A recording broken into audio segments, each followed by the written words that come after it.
Black Beauty by Anna Sewell.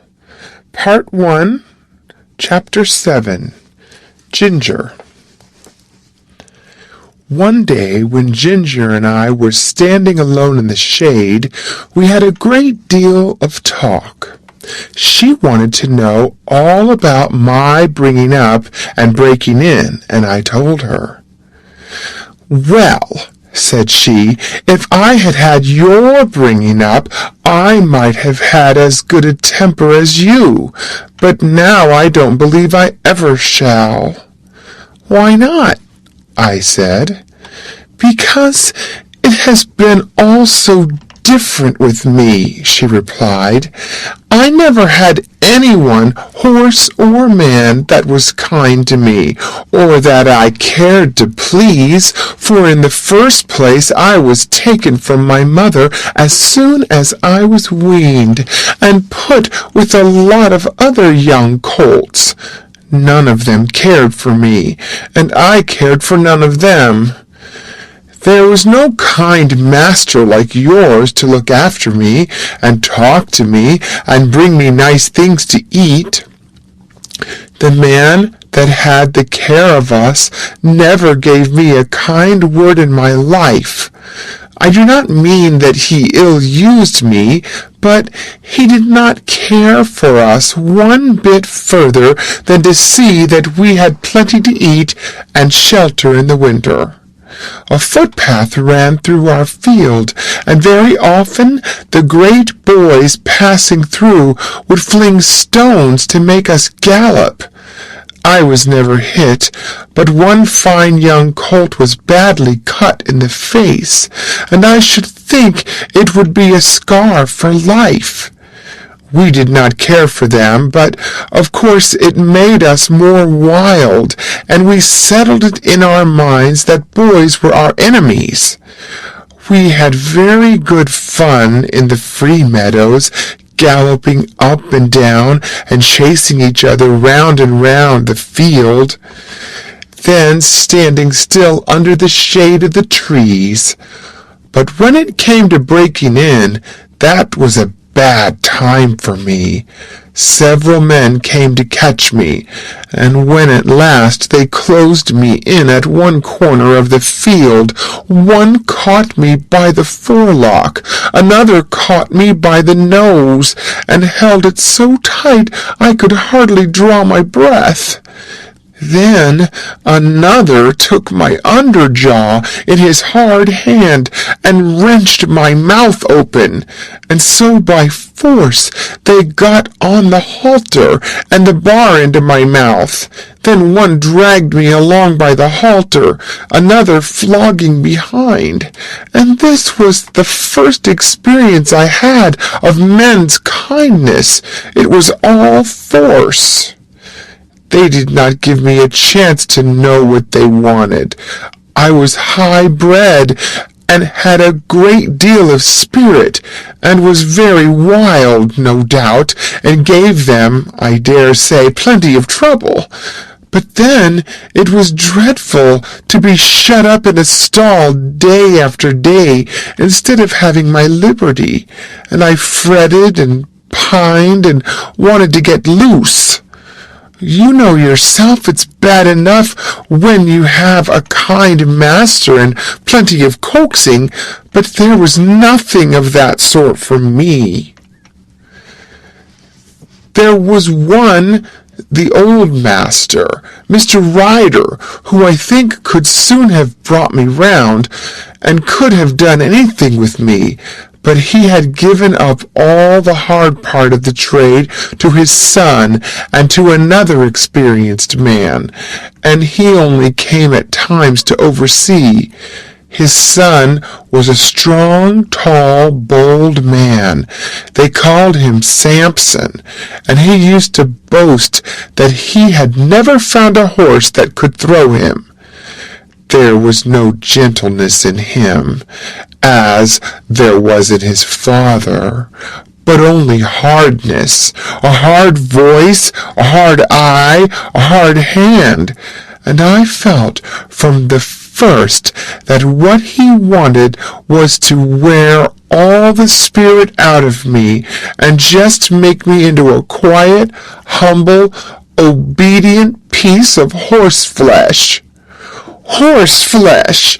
Yes, that is all that he thought about. And Ginger stamped her foot, as if the very thought of him made her angry.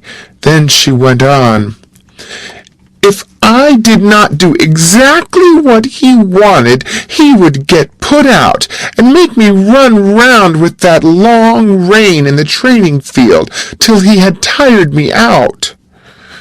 I think he drank a good deal, and I am quite sure that the oftener he drank, the worse it was for me. One day he had worked me hard in every way he could, and when I lay down I was tired and miserable and angry. It all seemed so hard.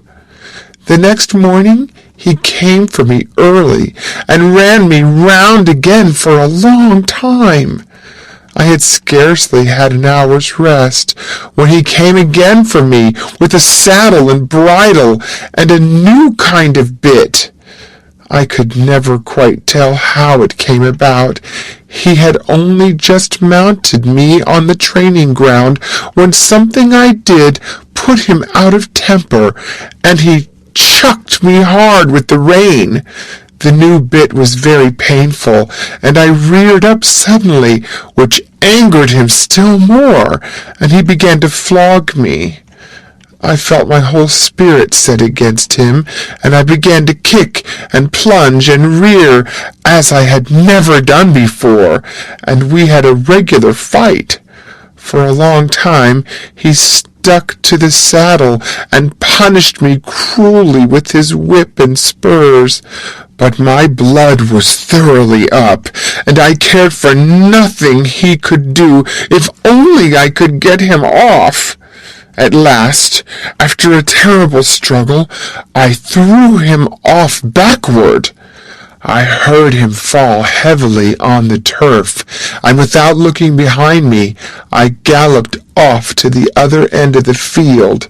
There I turned round and saw my persecutor slowly rising from the ground and going into the stable. I stood under an oak tree and watched, but no one came to catch me. The time went on, and the sun was very hot.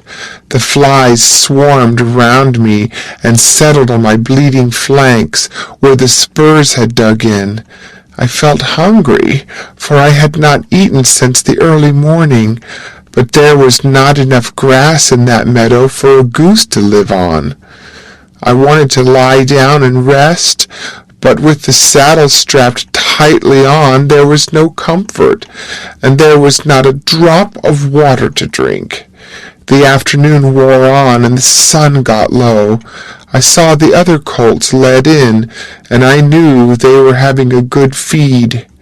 At last, just as the sun went down, I saw the old master come out with a sieve in his hand.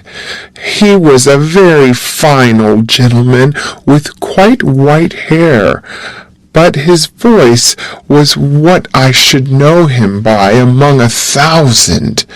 It was not high, nor yet low, but full and clear and kind, and when he gave orders, it was so steady and decided that everyone knew, both horses and men, that he expected to be obeyed. He came quietly along, now and then shaking the oats about that he had in the sieve, and speaking cheerfully and gently to me. "Come along, lassie. Come along, lassie. Come along. Come along." I stood still and let him come up. He held the oats to me, and I began to eat without fear. His voice took all my fear away. He stood by, patting and stroking me while I was eating, and seeing the clots of blood on my side, he seemed very vexed. "Poor lassie! It was a bad business, a bad business." Then he quietly took the rein and led me to the stable. Just at the door stood Samson. I laid my ears back and snapped at him. "Stand back," said the master, "and keep out of her way. You've done a bad day's work with this filly." He growled out something about a vicious brute. "Hark ye," said the father, "a bad-tempered man will never make a good-tempered horse. You've not learned your trade yet, Samson." Then he led me into my box, took off the saddle and bridle with his own hands, and tied me up. Then he called for a pail of warm water and a sponge, took off his coat, and while the stableman held the pail, he sponged my sides a good while, so tenderly that I was sure he knew how sore and bruised they were. "Whoa, my pretty one," he said. "Stand still, stand still."